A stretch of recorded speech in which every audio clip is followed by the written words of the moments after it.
what was that point in your life where you decided that, okay, this is my calling and this is what I want to do in my life? Stock markets were not so honorable profession as it is today. In the 2001 Kitan Parekh scam, I lost everything. I saw that pocket money going away. This is the journey which I will have to carve out on my own.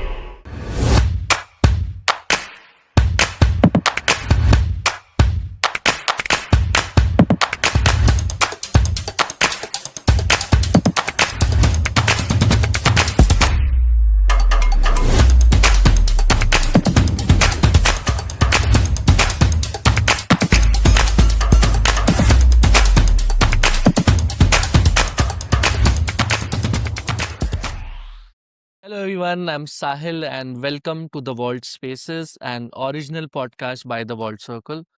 This is a podcast where we bring ahead the truth behind titles. Here, top leaders take off their corporate masks and share the real human stories behind tough decisions.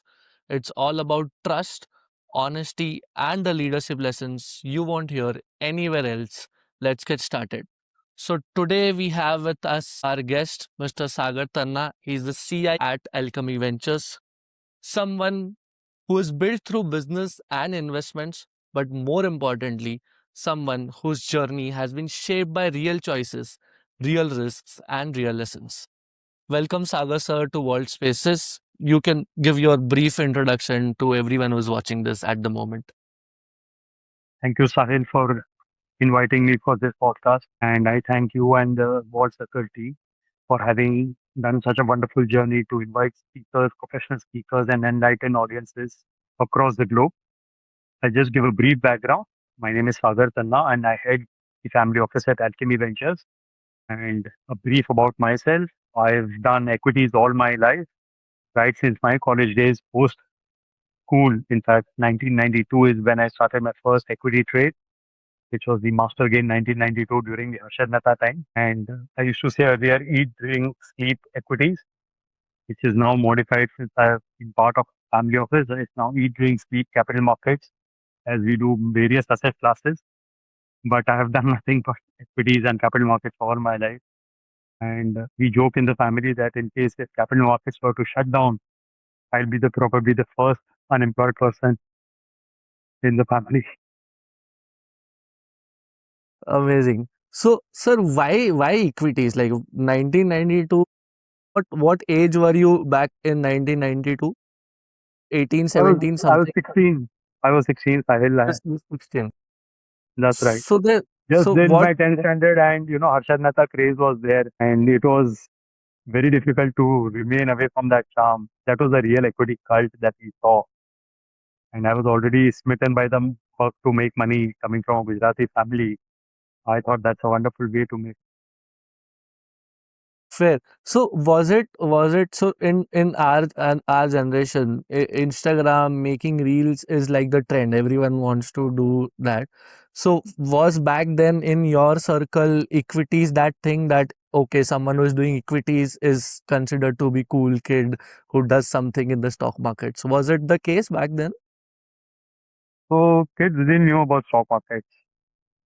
So kids are just interested in having a great life. And I was from NM, so of course for me the partying culture was there. But my uncle was in stock market. He was a CA, and his office was just next to the Dalal, next to the Bombay Stock Exchange on the last street. And I used to visit him often, and I used to hear him talk with people around him, and that's how I got bitten by the bug so early. Oh. So what was that point in your life where you decided that okay, this is my calling and this is what I want to do in my life? Within 2 years of trading, I realized that this is what I'd be doing professionally in life. I sought permission from my father because originally we are from a textile family. My father called me the black sheep because way back then, stock markets were not so honorable profession as it is today. And he wanted me to join the family business. I was absolutely clear that 2 years of investing trading had gotten me hooked for life. So when I am hoping so you started at 16. At 18 you had decided that this is the calling and this is the career I want to have for me. So after a point was your family very supportive or they still had this thing can ask "Hey, what are you doing this? We have our own business. Why are you going elsewhere?" Like, when did they come to terms with it? Okay, let him do. Now he's doing good for himself. My father was very progressive. He had seen people doing stock market trading and doing blind speculation. Way back then, there was no fundamentals yet, right? So just speculative in nature. Very few people knew about what was fundamentals. There was some bit of technicals which people used to talk.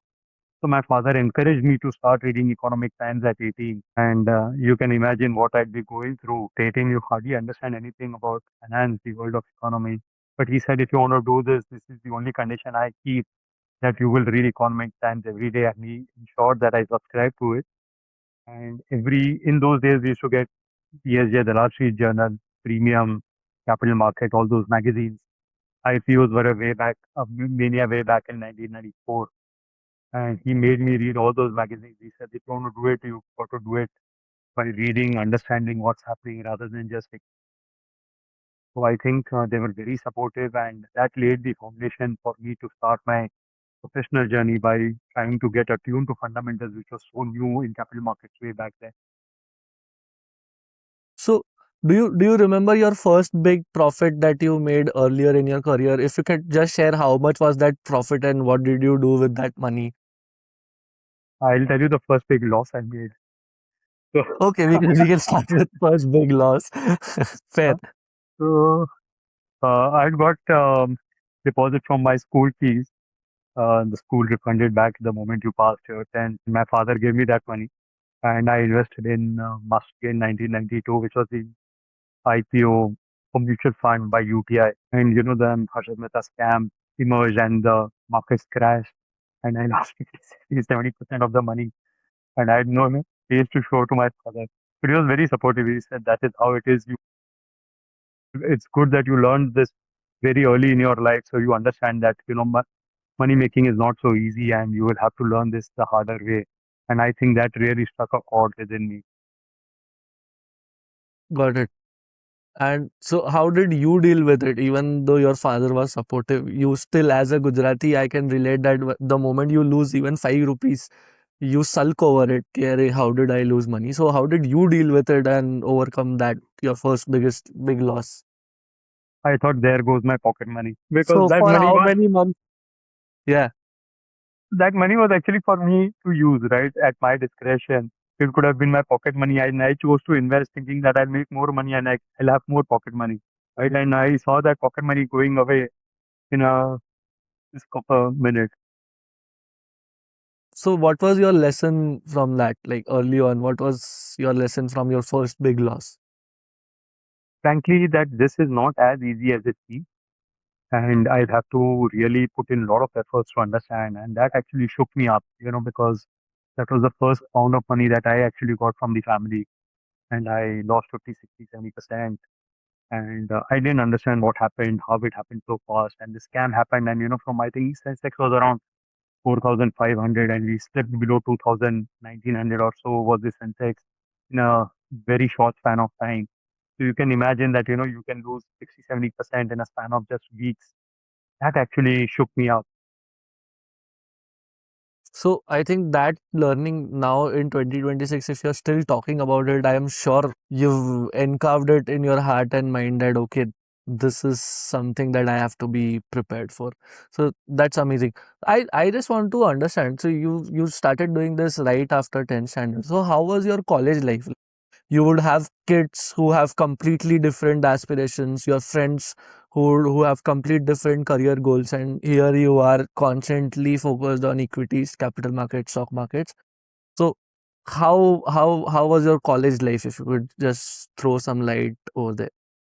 So I became a sub broker in college. I was so enamored. And because I started reading so early, so people started used to ask me what was my tips. Even then, it was known as kya tip, kya lena chahiye, kya bechna chahiye. And I thought, why not make a profession out of it? Why not make a business out of it? So I became a sub broker way back in college. And in those days, if I remember correctly, markets used to function from 12 to 2. And there were no mobiles. We used to have PCOs way back then. So I used to carry a lot of 1 rupee coins because I used to keep taking trades from my clients. I used to keep passing on trades to my brokers, and then I used to keep clicking trade confirmation. So between canteen and PCO, that's how I spent 80% of my college. Amazing. So you might have always felt that someone out of the box, someone who is not doing the traditional thing. Was it the case, or everyone around you was doing something similar to what you were doing? No, no, everybody was at the in the canteen or in the class, and there I was at the PCO trying to manage trades and talk to clients and my broker, etc. So you've been hustling since the word hustling became a trend. Very true. I mean, so when you were in college, what was the cool thing? So like when I was in college 2 3 years back, the cool thing was to be in arts or play guitar or do something creative. Back then, what was the cool thing? Like what did people your age back then consider to be cool? Glass of fountain Pepsi and hang around the college canteen. We Amazing. it was a common canteen between Mitiba and M, right? So I mean, all the Right. crowd, all the kids used to come to that canteen. So it was just and fountain Pepsi was just introduced way back then. So that was the coolest thing to do. Amazing. What is it that most people would not know about you? Like someone who know you professionally will never guess something about you. So what is that one thing or maybe two things? What are these things that people whom you deal with on a day-to-day basis at a professional level might never guess about you? I, despite being in the market for so long, um, you still have those vulnerabilities. You're still open to knowing that you can still make mistakes. You may get the capital allocation wrong, asset allocation wrong. You may get the wrong stocks or wrong sectors. And you are a father, you are a husband, right? You have your responsibility. And you always keep thinking that what wealth, what legacy? It's the same question which every man faces. Besides that, of course, then, I try to look at, now as I'm aging, I look at my health. I'm very spiritual at heart. So philosophical or spiritual matters really catch me. Anything which is closer to health or something of that sort really catches my eye. And again, I go deeper into it when I'm absolutely in solitude. So when you say you are spiritual at heart, what does that mean? Like, are you really close to any deity or god? And do you pray on a very day-to-day basis, like something that is an absolute non-negotiable for you? How you maintain equanimity as you grow and you understand these cycles is what philosophy or spirituality actually teaches you. So hence spirituality, if you are able to connect, you'll be able to understand market cycles much better. And you'll understand that there is no greed, no fear. You'll have your good days, you'll have your bad days. And whatever you make, good calls, make money, etc., is all momentary in life. You've got to move on. It's like a cricketer who plays his last match, that century, and then moves on and tries to make another century in the next match. You've got to have the same mindset. That is what spirituality actually teaches you to be. So we've spoken about spirituality. You've given a very good example of how capital markets and spiritual life are intertwined and connected. Apart from that, what are some daily rituals that you might have that help you keep grounded? So for me, my walks are evening walks are non-negotiable. That helps me kind of cool off. That helps me gather my thoughts. That helps me remain more structured, more focused. What was your creative habit? Like, I know you have not missed walks since 2004, but what is the creative side? Music. I listen to music. What sort of music? Bollywood. So, Bollywood, any specific genre? Who's your favorite singer? So now, of course, it's Arijit Singh. It's with every era the singers keep changing. So it was earlier Mukesh, Kishore Kumar, S.P. Balasubramaniam, Kumar Sanu, Udit Narayan, and then now it's Arijit Singh.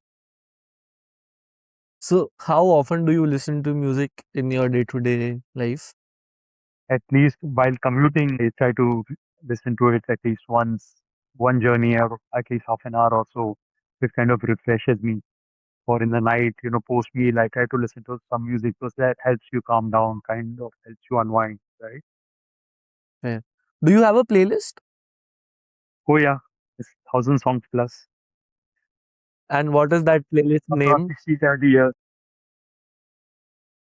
What is the name of that playlist? My favorite. My favorite. That- And your And favorite has more than there's no 1,000 favorite songs. 1,000 songs. That's right. Amazing. Because we keep on making new playlists for each mood. I think you've still not entered that phase where every mood has a different playlist. You have an all collective 1,000 song. Looking back at your journey, like, can you take us to that one moment or one decision that you might have made, or any moment in your career, be it professionally, personally, that fundamentally changed the way you lead today, or your changed the way of how you look at life? What is that one moment that changed everything for you? I don't think there is one fundamental moment, but there is something very interesting. There are multiple moments in a professional's life, right, which will keep changing the way you approach profession, personal life, the way you make decisions, the way you interact, the way you lead, right? So there will be multiple crossroads, there will be multiple moments in your life which will keep coming. But recently, I think one moment came when we set up the family office, and it was COVID time, right? I had access to my promoter for the first 3 months.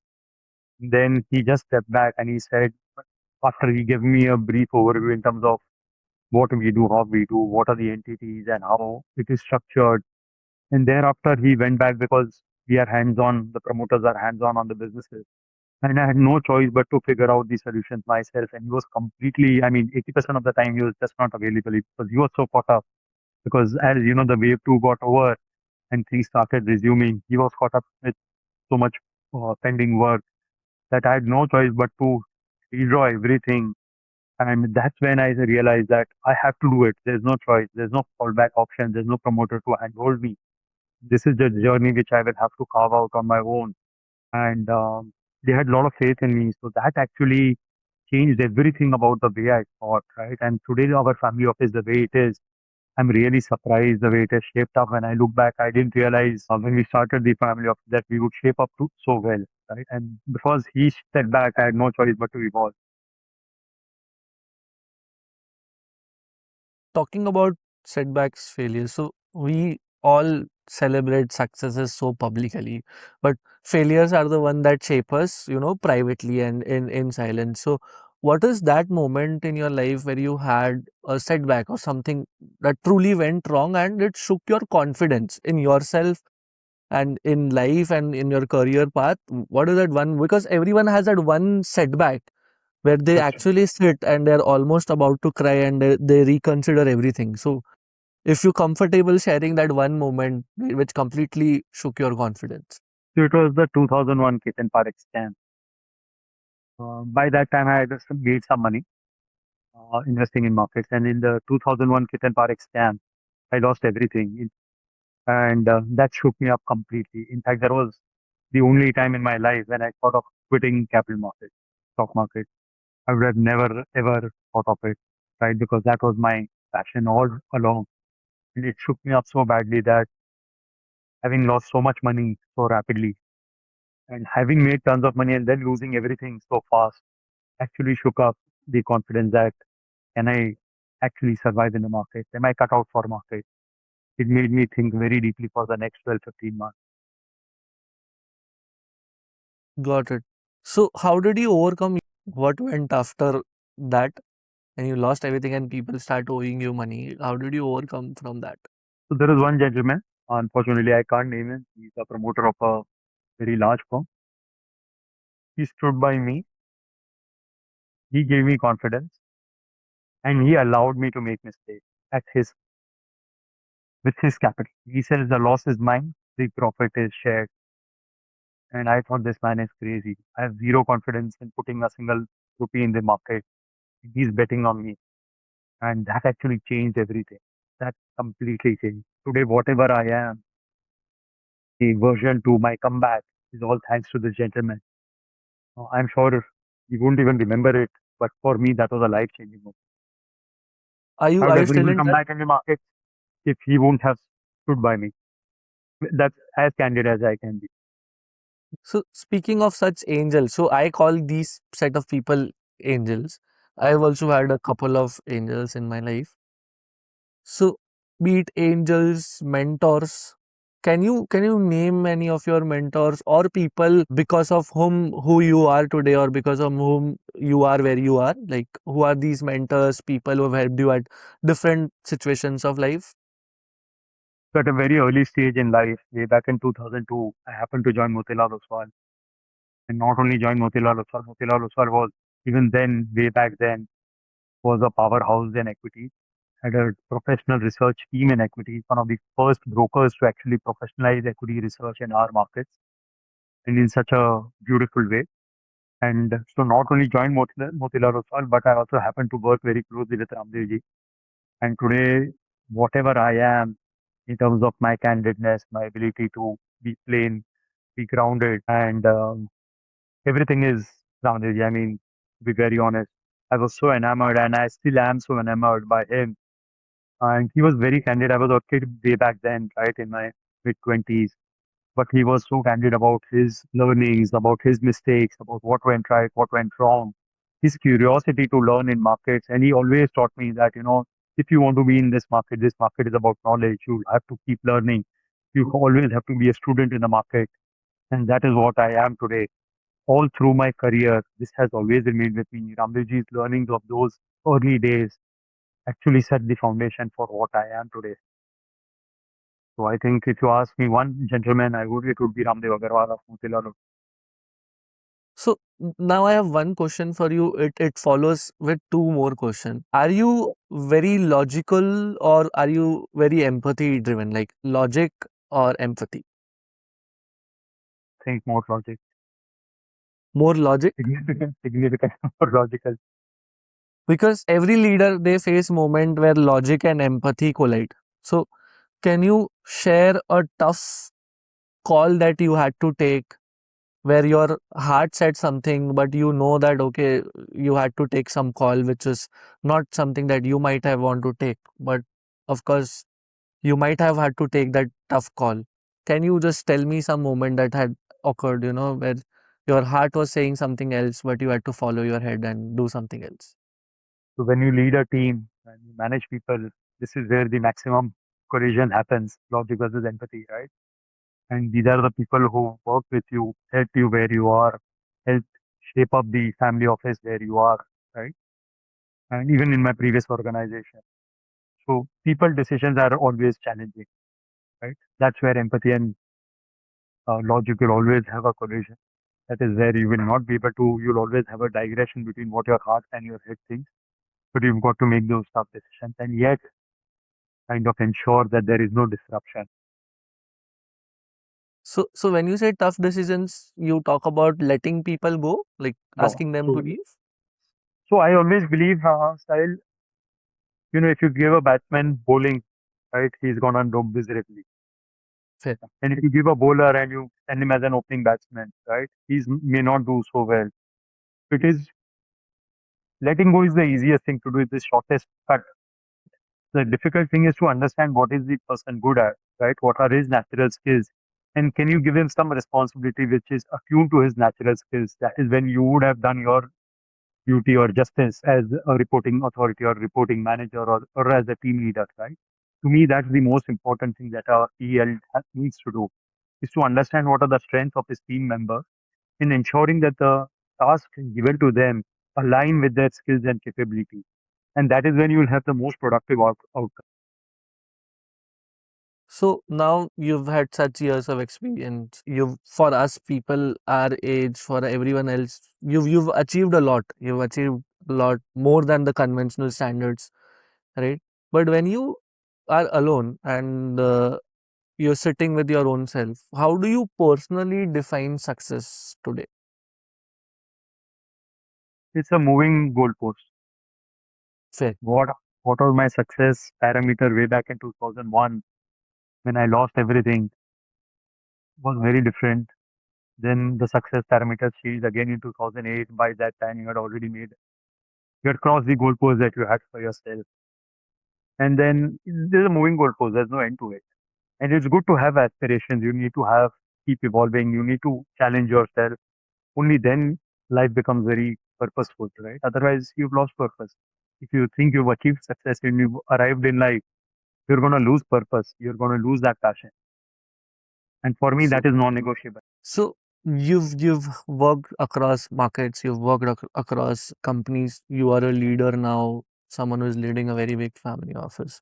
So as someone who has seen leadership from the inside, what kind of leaders does the world now need more of? People who can resonate with people. So do you think there are less number of such leaders? And that's why the No, world no. needs more of it? We need more and more. World is getting more fragmented post-COVID. We've seen of late, especially post the change in leadership in US, right? Every country is trying to do fend for itself, right? Economic policies. Earlier, it was world as one village, right? It's no longer that. It looks very fragmented today. So unless and until we don't go back to being more human and understand humanity, I think we are gonna miss this.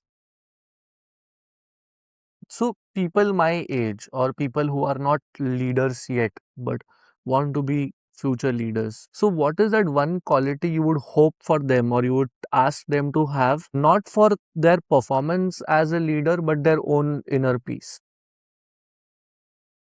Find your passion, find your purpose. That's how you're gonna really enjoy life.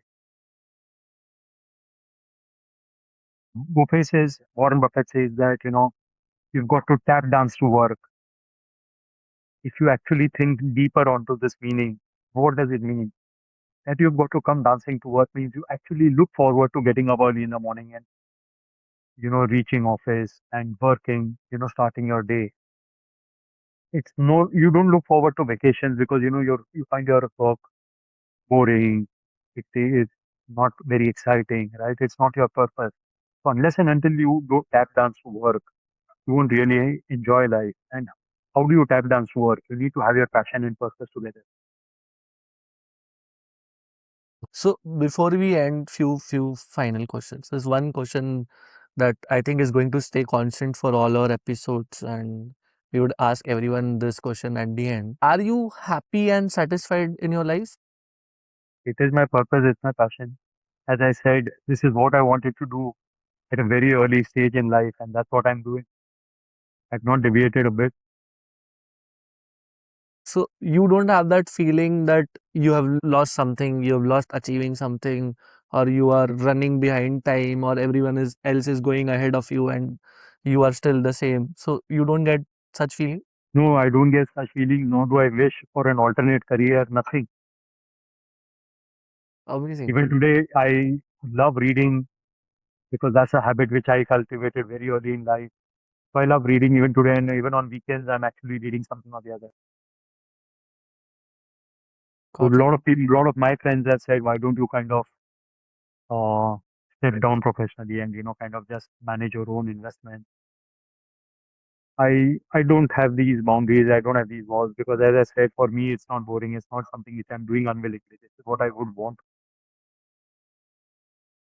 So I think you are one of those rare people who've made a career out of their passion because not everyone is, getting that opportunity or the chance. But I from talking to you, I understand that no one gave this opportunity to you.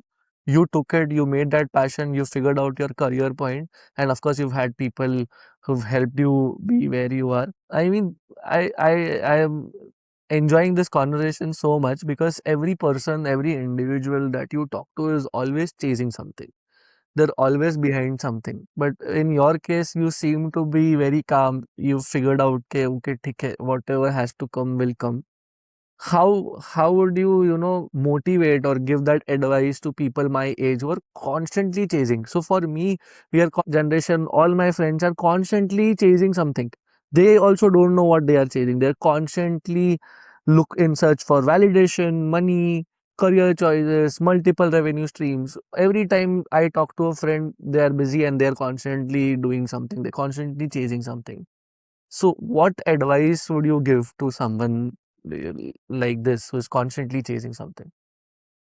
So the last 1 year or so, I've been very inspired by Asim Dhru's post. I don't know if you read them.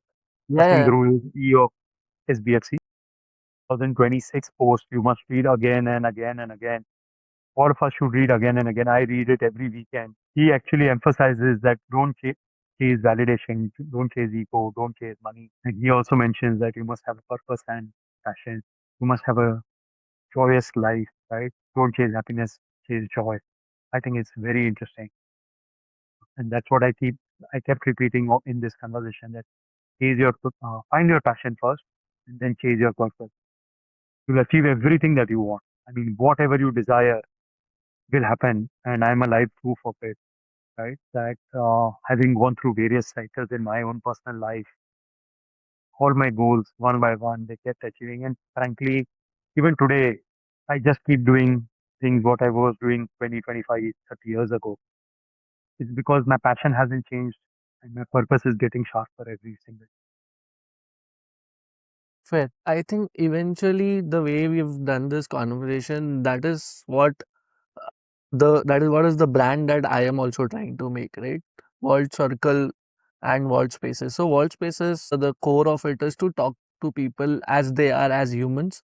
So this conversation is with Mr. Sagar Tanna and not with the CIO of Alchemie Ventures, right? Eventually, same goes for the company that we are building, World Circle as a company, where all the conferences these days are very mechanical and there's no human connection, human touch that is left anymore.